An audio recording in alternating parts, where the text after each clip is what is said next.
अस्सलाम वालेकुम second year कैसे हो आप लोग?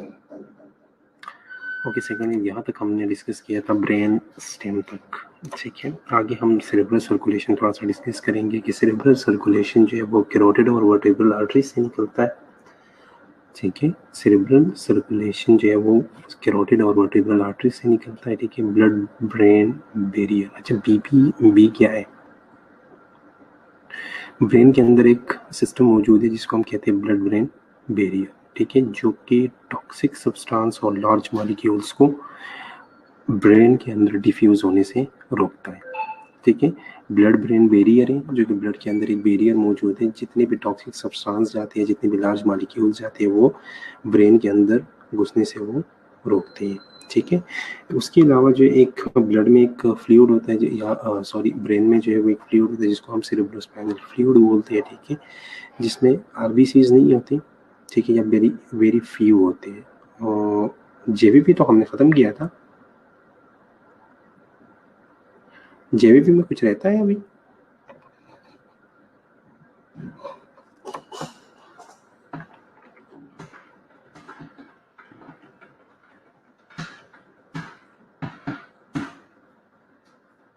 जेवीपी तो ख़त्म हो गया था कल।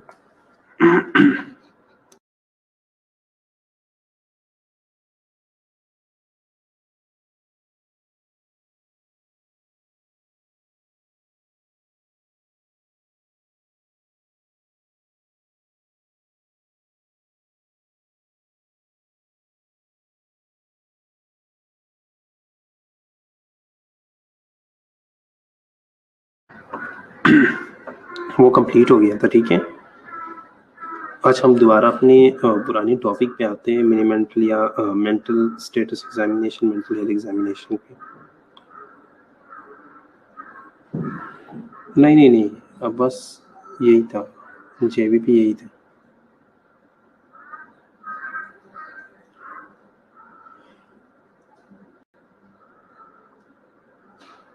असेसमेंट की हद तक जेवीपी सिर्फ इतना ही है कि आपने जाके जेवीपी असेस करना है, किस तरह देखना है और किस तरह रिपोर्ट करना है, बस, ठीक है।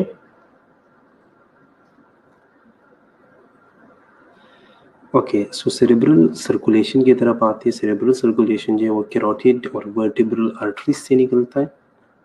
ब्रेन के अंदर एक बैरियर मौजूद है जो कि ब्रेन के अंदर जितने टॉक्सिक सब्सटेंस जाते हैं, जितने भी लार्ज मॉलिक्यूल जाते हैं ब्लड के थ्रू, उन्हें इंटर होने से जो है वो प्रिवेंट करते हैं, ठीक है।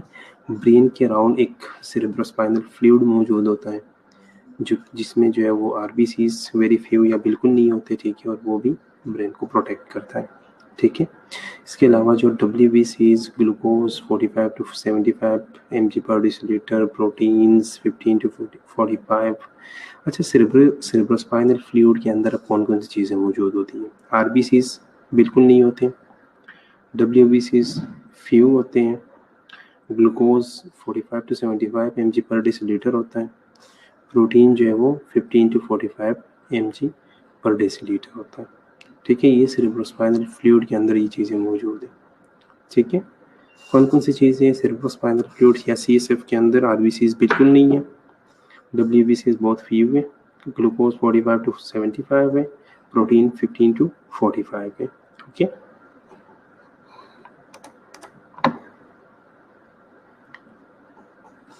अब अगर हम पेरिफेरल नर्व्स की तरफ आते हैं तो क्रेनियल नर्व्स सबसे पहले, उसके बाद स्पाइनल नर्व्स है, उसके बाद ऑटोनोमिक नर्व सिस्टम है हमारा, और उसके बाद हमारा रिफ्लेक्स आँख है। सबसे पहले cranial nerves. What is cranial nerves और कितनी क्रेनियल नर्व्स होती हैं?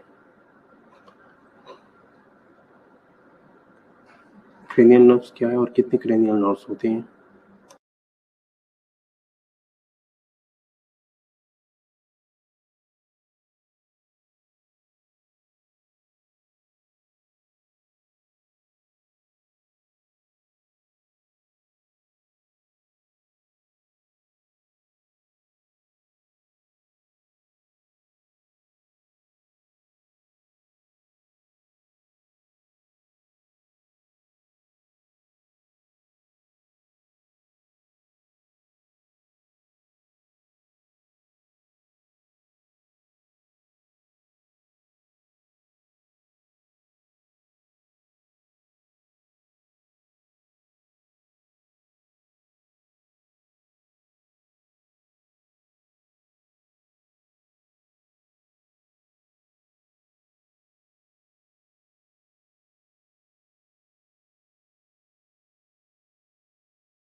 ठीक है, 12 फेज। आगे हम देखते हैं अब, ये है क्रेनियल नर्व्स। कौन कौन से हैं पता है किसी को? क्रेनियल नर्व्स कौन कौन से हैं, नाम आते हैं, याद है किसी को?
Okay, optic, olfactory, trigeminal, oculomotor, vagus, abducens, trochlear and glossopharyngeal। Okay, चलिए आगे देखते हैं। अच्छा, एक चीज़ ये है कि इसका सीक्वेंस है, ठीक है, इसका सीक्वेंस है, जिस तरह रोज ने भी सेंड किया कि olfactory, optic, oculomotor, trochlear, trigeminal, abducent, facial, vestibulocochlear. इसी तरह ये सीक्वेंस से जाती है, ठीक है। अब सामने आप लोगों को नज़र आ रहा होगा, ठीक है, ये पिक्चर में आप लोग देख लो। फर्स्ट जो है वो क्या है, वो ऑल्फैक्टरी है। सेकंड जो है वो क्या है, वो ऑप्टिक है। थर्ड जो है वो क्या है, वो ओकुलोमोटर है। फोर्थ जो है वो क्या है, वो ट्रोक्लियर है। फिफ्थ जो है वो ट्राइजेमिनल है। सिक्स जो है वो एब्ड्यूसन है। सेवन जो है वो फेशियल है। एट जो है वो एकॉस्टिक है। 9 जो है वो ग्लॉसोफेरेंजियल है। 10 जो है वो वाइगस है। 11 जो है वो स्पाइनल है। और 12 जो है वो हाइपोग्लोसल है, ठीक है।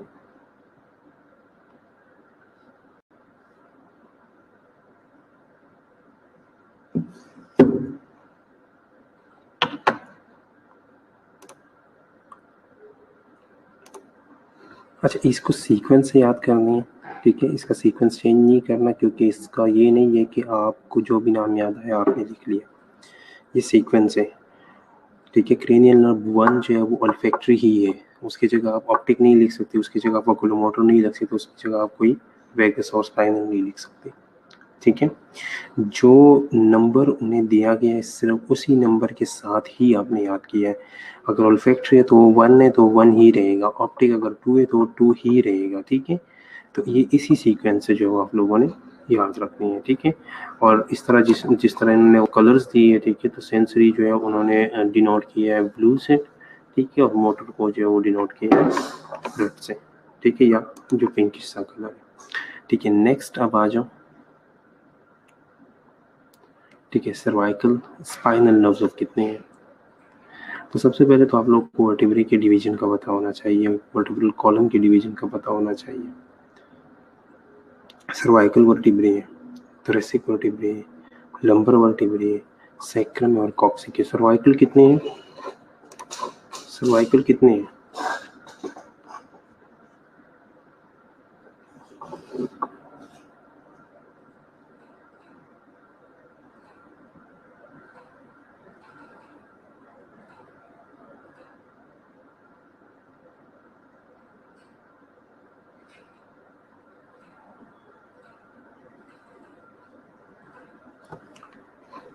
ठीक है,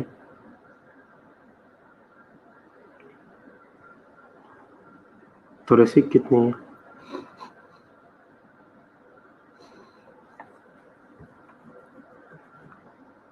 कंप्लीट सेग्रीगेशन के साथ मेजर थोरेसिक कितने हैं, सर्वाइकल कितने हैं, लंबर कितने हैं, सैक्रल कितने हैं और कॉक्सिक कितने हैं। साथ लिख का भी करो ना, 12/7 क्या है, साथ लिख का करो, 12 ये 7 ये लिख का करो साथ।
ठीक है, सो सर्वाइकल जो है वो 7 है, थोरेसिक जो है वो 12 है, लंबर जो है वो 5 है, सैक्रम जो है वो 5 है और कॉक्सिस जो है वो 1 है।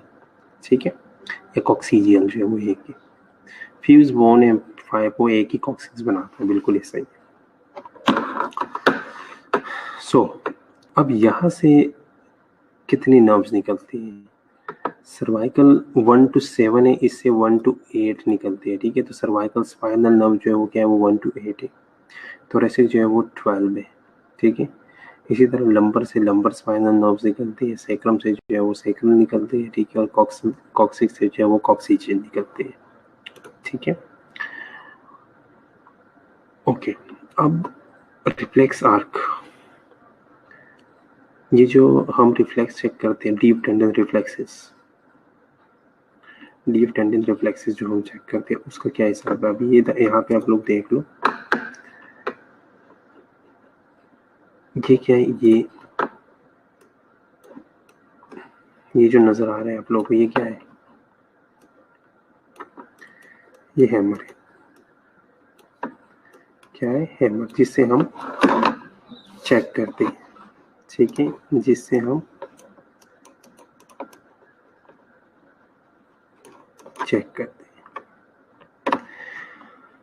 यहाँ भी उसने पेटेलर टेंडन के ऊपर जो है वो स्ट्राइक कर लिया, पेटेलर टेंडन के ऊपर स्ट्राइक कर लिया। ठीक है, साथ ही ये क्या है, मसल स्पाइंडल्स है, ये मोटर नर्व है जो ब्लू आ रहा है या ग्रीनिश टाइप आ रहा है, ठीक है, और ये जो जा रही है क्या, ये सेंसरी है। अब जैसे आपने स्ट्राइक किया, सेंसरी नर्व ने जो है वो सेल बॉडी जो कि डॉर्सल रूट गैंग्लियन के अंदर पड़ा है वहाँ पे मैसेज किया, ठीक है, और डायरेक्टली जो है वो वहाँ से रिस्पॉन्स आया और यहाँ पे ये जो पेटेलर टेंडन जिस पे आपने स्ट्राइक किया था ये मूव कर गया, ठीक है, इसने मूव किया, ठीक है। ये क्या, ये रिफ्लेक्स आपके। अब ये मेन चीज़ है जो कि हम देखते हैं, रिफ्लेक्सेस चेक करते हैं, हम सर्वाइकल नर्व्स चेक करते हैं, हम जो है वो क्रेनियल नर्व्स देखते हैं, हम जो है वो स्पाइनल नर्व्स देखते हैं, ठीक है। अब इसके अलावा अगर हम आते हैं सब्जेक्टिव डेटा के ऊपर, हमने हेल्थ हिस्ट्री में कौन कौन सी चीज़ें पूछनी है, तो हेल्थ हिस्ट्री में जो हमारे क्वेश्चंस होते हैं वो सबसे पहला क्या होता है, हेडेक का, क्योंकि ब्रेन में कोई भी एबनॉर्मेलिटी आती है तो मोस्टली केसेस में जो वो पेशेंट या हमारा क्लाइंट जो है वो हेडेक की कंप्लेन करता है। साथ में नेक्स्ट जो हमारा क्वेश्चन होता है वो हेड इंजरी का होता है, ठीक है, कि अगर कोई हेड इंजरी है तो प्रॉबेबली चांसेस है कि उसकी वजह से जो है वो कोई मेंटल प्रॉब्लम हो सकती है, ठीक है, या मेंटल डिस्टर्बेंस हो सकता है। थर्ड पे जो है हम पूछते हैं वो डिजनेस और वर्टिगो का पूछते हैं, डिजनेस और वर्टिगो का पूछते हैं, ठीक है। फोर्थ पे जो है वो हम सीयर्स का पूछते हैं, ठीक है। फिफ्थ पे जो है वो हम ट्रेमर्स का पूछते हैं, ठीक है, और साथ में जो है वो हम वीकनेस के बारे में पूछ सकते हैं, इन कोऑर्डिनेशन के बारे में पूछ सकते हैं कि भैया आपकी मूवमेंट जो है वो कोऑर्डिनेटेड मूवमेंट है कि नहीं है, आपका गेट जो है वो ठीक है कि नहीं है, वो डिस्टर्ब तो नहीं है, ठीक है, कहीं पे फिंगर्स में कहीं पे जो है वो नमनेस या टिंगलिंग वगैरह तो नहीं हो रही, ठीक है, नमनेस या टिंगलिंग वगैरह तो नहीं हो रही, ठीक है। इसके अलावा जो है वो स्वेलिंग में कहीं भी डिफिकल्टी नहीं है, स्वेलिंग के साथ साथ हम ये भी पूछ लेते हैं कि भाई स्पीकिंग में डिफिकल्टी तो नहीं है, ठीक है। पास्ट हिस्ट्री, कोई सिग्निफिकेंट पास्ट हिस्ट्री हो, कभी पास्ट में कोई सर्जरी हुई हो, कभी पास्ट में कोई इंजरी हुई हो, ठीक है, वो सारी चीज़ें हम पूछ सकते हैं। पास्ट में कोई ट्रीटमेंट लिया हो इस तरह जिसकी वजह से ये प्रॉब्लम हो सकता है। इसके अलावा इन्वायरमेंटल और ऑक्यूपेशनल हैजर्ड्स, इन्वायरमेंटल और ऑक्यूपेशनल हैजर्ड्स, ठीक है, वो सारी चीज़ें हमने सब्जेक्टिव डेटा के अंदर पूछनी है। ये वो क्वेश्चन है जो कि क्लाइंट हमें बता सकता है, ठीक है। नेक्स्ट है वो फिर हम मेंटल स्टेटस असेसमेंट करते हैं, उसमें हमें सबसे पहले क्या देखना है, LOC देखना है, क्या देखना है, LOC देखना है, level of consciousness, level of consciousness, ठीक है। लेवल ऑफ कॉन्शियसनेस में आप कौन कौन सी चीज़ें देख सकते हो,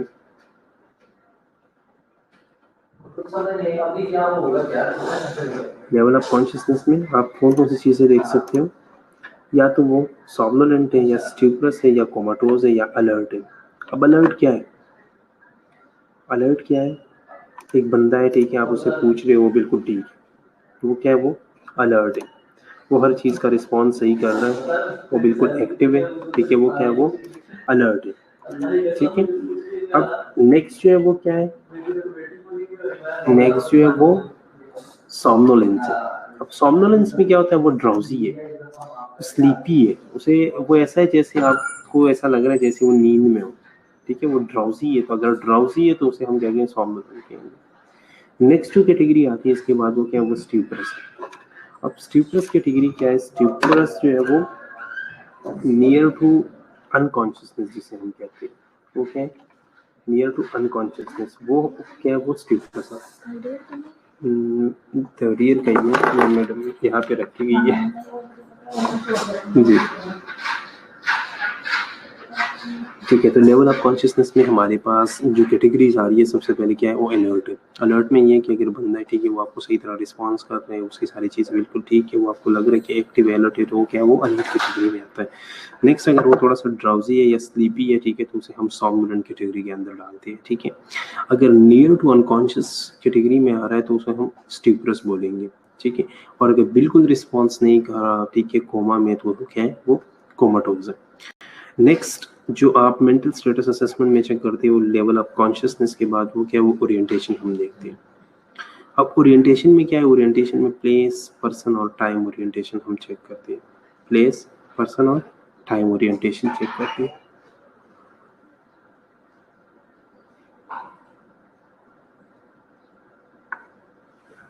प्लेस, पर्सन और टाइम। अब प्लेस, पर्सन और टाइम में आप क्या क्या पूछ सकते हैं? एनीवन? प्लेस, पर्सन और टाइम ओरिएंटेशन में हम क्या क्या पूछ सकते हैं?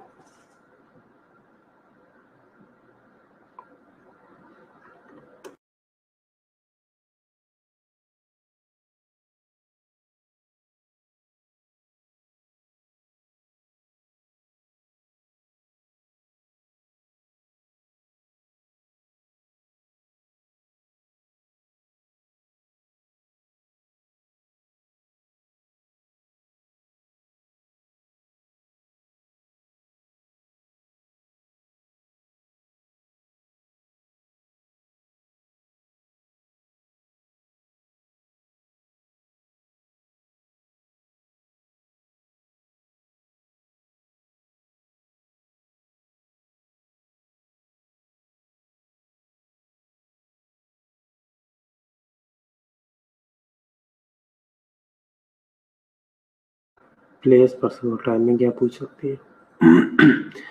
प्लेस, पर्सन और टाइम में हम क्या पूछते हैं? पर्सन में हम उनसे उनका नाम पूछते हैं कि आपका नाम क्या है, व्हाट्स इज योर नेम। हम ये नहीं कहते कि फॉर एग्जांपल अगर मेरे सामने जो है वो असद है तो मैं उसे कहूँ कि यार यू असद, नहीं, ऐसा नहीं, ठीक है? नहीं, हु आई एम तो नहीं पूछ सकते, पहले हम ये पूछते हैं कि आपका नाम क्या है, ठीक है? जब वो बताता है कि मेरा नाम ये है, ठीक है, फिर हम उसकी किसी फैमिली मेम्बर का पूछते हैं कि इनका क्या नाम है, ठीक है? तो ये है पर्सन ओरिएंटेशन। नेक्स्ट फिर हम प्लेस का पूछते हैं कि अभी आप इस वक्त आप कहाँ पे हैं, ठीक है? तो वो हमें बताता है कि इस वक्त जो है वो मैं हॉस्पिटल में हूँ, या इस वक्त जो है वो मैं कॉलेज में हूँ, या इस वक्त जो है वो मैं बाजार में हूँ, जो भी है।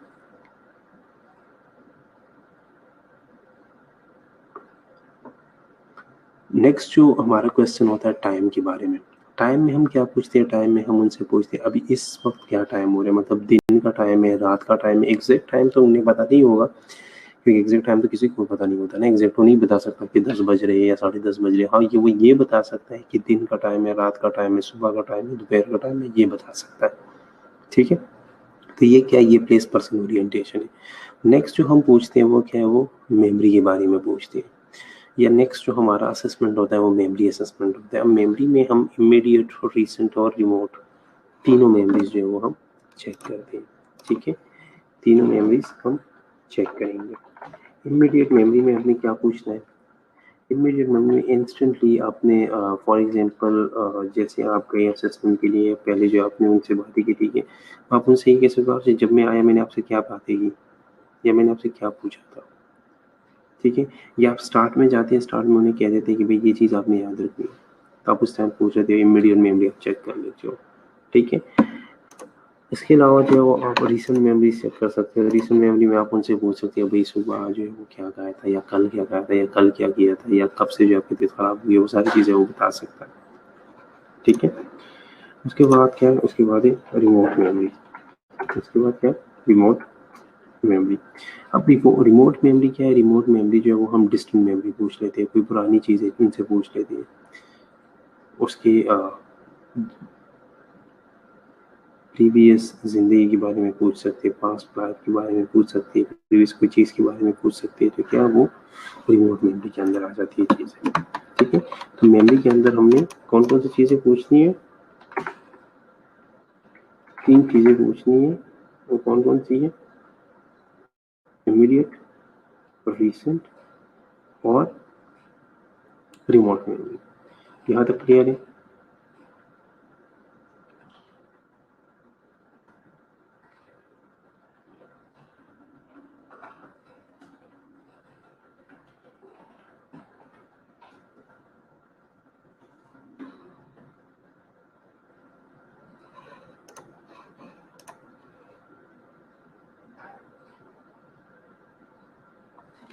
ए एंड वो क्या है, जो वो आंसर कर रहे हैं ना, साथ साथ वो चीज़ें, वो सारी चीज़ें जो है वो हम ऑब्जर्व भी कर रहे हैं, तो उसकी असेसमेंट साथ साथ हमारी ऑब्जर्वेशन जो है वो हम देख लेते हैं, फिर उनको हम मल्टीप्लाई कर देते हैं। तीनों चीज़ों का हम देख लेते हैं। पर्सन का भी हमने भी ऑब्जर्व करना है, ठीक है? हमने उनके आंसर को भी देखना है, ठीक है? साथ साथ इस तरह प्लेस का भी और टाइम का भी। अच्छा, मेमोरी में हम 3 चीज़ें पूछ रहे हैं, इमीडिएट मेमोरी, रीसेट मेमोरी और रिमोट मेमोरी। इमीडिएट मेमोरी जो उस टाइम पे एग्जैक्ट उसी टाइम जब आपने इंटरव्यू शुरू किया उसी दौरान का कोई क्वेश्चन आप उनसे पूछ रहे तो वो इमीडिएट मेमोरी है। रीसेंट मेमोरी ये है कि 2-3 दिन पहले की कोई चीज़ पूछ लिया, ठीक है, कल का पूछा है, परसों का पूछा है, इस तरीके का ये रीसेंट मेमोरी है, ठीक है। इसके अलावा आप रिमोट मेमोरी पूछ सकते हैं, रिमोट मेमोरी डिस्टेंट मेमोरी है, ठीक है, पुरानी कोई चीज़ आपने पूछ ली तो ये तीनों चीज़ें आप पूछ सकते हैं, वो आप अंदाज़ा लगा सकते हैं कि उसकी मेमोरी जो है वो कैसी है, ठीक है। नेक्स्ट कॉग्निटिव असेसमेंट पे हम आते हैं, तो कॉग्निटिव असेसमेंट में सबसे पहले उसकी थॉट प्रोसेसिंग। अब थॉट प्रोसेसिंग आप किस तरह चेक कर सकते हैं? थॉट प्रोसेसिंग में आप उन्हें कोई सिचुएशन दे सकते हैं, ठीक है। उस सिचुएशन के बारे में उनका थॉट प्रोसेसिंग चेक करते हैं कि भाई ये सिचुएशन है, आपने इसको किस तरह सॉल्व करना है, ठीक है, उसका थॉट प्रोसेसिंग आप चेक कर सकते हैं। नेक्स्ट, या आप उनसे कोई इस तरह का क्वेश्चन पूछ सकते हैं कि भाई आप अपनी डिजीज़ के बारे में क्या सोच रहे हो, क्या ट्रीटमेंट होना चाहिए, आगे क्या होना चाहिए, ठीक है। इस तरह की कोई चीज़ जो आप उनसे डिस्कस कर सकते हैं। इसके अलावा कैलकुलेशन सिंपल कैलकुलेशन, ये नहीं है कि आप उनके सामने जो कोई मैथ का कोई क्वेश्चन रखो, ऐसा नहीं है। सिंपल कैलकुलेशन जो है वो आप उनसे पूछ सकते हैं। करंट इवेंट्स के बारे में जो है उनसे बात कर सकते हैं, ठीक है। प्रोवर्ब्स, मुहावरे वगैरह जो है वो आप उनसे देख सकते हैं कि भाई उनको किस तरह रिस्पॉन्स कर रहा है वो, ठीक है। प्रॉब्लम सॉल्विंग एबिलिटी चेक कर सकते हैं, कम्युनिकेशन एबिलिटी, वो किस तरह बोल रहा है, ठीक है, उसकी कम्युनिकेशन। ये नहीं है कि हम उसका यहाँ पे उसकी कम्युनिकेशन स्किल्स चेक नहीं करते, उसकी कम्युनिकेशन फ्लुएंसी चेक करते हैं यहाँ पे, ठीक है, कि जो वो बोल रहा है चाहे वो जो है वो फ्लुएंटली बोल रहा है, वो जो है वो कंफ्यूज हो रहा है, किस तरह का है, ठीक है। तो उसकी कम्युनिकेशन एबिलिटीज जो है वो आप चेक कर सकते हैं। इसके अलावा जो है वो इमोशंस में जो है वो मूड और अफेक्ट दोनों आपने चेक करने हैं। मूड और अफेक्ट में क्या फ़र्क है? What is the difference between mood and affect?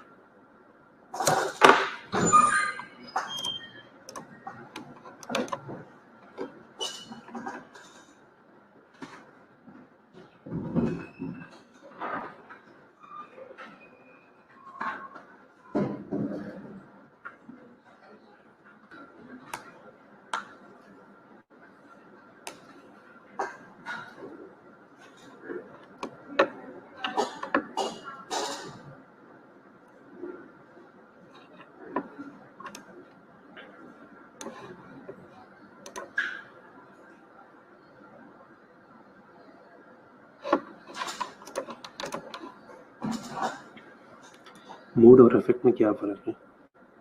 ठीक है, बिल्कुल। अफेक्ट जो है ये विजिबल रिएक्शन है, ये तो ठीक है।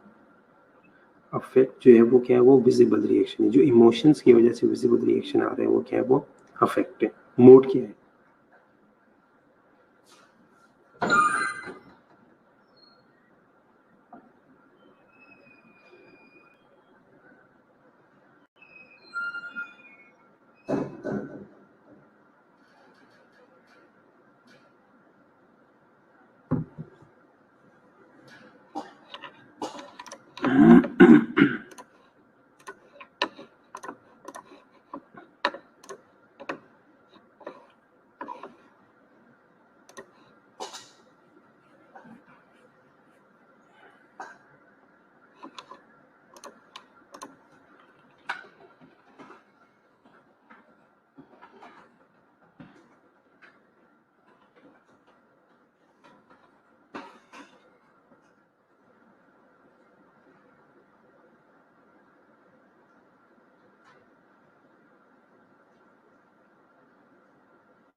ओके, मूड असल में क्या है? मूड जो फीलिंग टोन है ना, जो अंडरलाइन एक्सपीरियंस है फीलिंग का, वो क्या है, वो मूड है। जो अंडरलाइन फीलिंग है ना, वो क्या है, वो मूड है।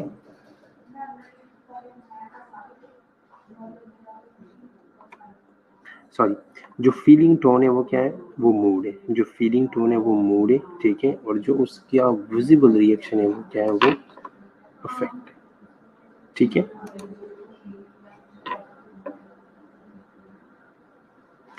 इफेक्ट जो है ये एक इमीडिएट एक्सप्रेशन है। मूड जो है ना वो सस्टेन इमोशन मेकअप है, जो सस्टेन रहता है, जो कि एक लॉन्ग रेंज के लिए रहता है, ठीक है, जो कि इंटरनली होता है, वो क्या है, वो मूड है, ठीक है। फीलिंग इफेक्ट है, और जो इफेक्ट है वो एक्सटर्नल है या आउटवर्ड है, ठीक है। तो ये चीज़ें जो है वो आप कॉग्निटिव असेसमेंट में जो है वो पूछ सकते हैं। ऑब्जेक्टिव डेटा कल हम कल स्टार्ट कर लेते हैं, तो जो है वो आज के लिए इतना काफ़ी है। मैं आपको अटेंडेंस मार्क कर दूँगा, किसी का कोई क्वेश्चन लो ड्रॉप कर दूँ।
कैलकुलेशन में आप सिंपल कैलकुलेशन पूछ सकते हो, जैसे कि ये और ये कितने हो गए, ठीक है। आपने कोई चीज़ उनके सामने रख लिया कि ये और ये कितने हो गए, इस तरह, या इससे अगर इतनी चीज़ें आपके पास है, इनमें से इतने जो है मैं निकाल लूँ तो कितने बच जाएंगे, इस तरह कोई सिंपल सी।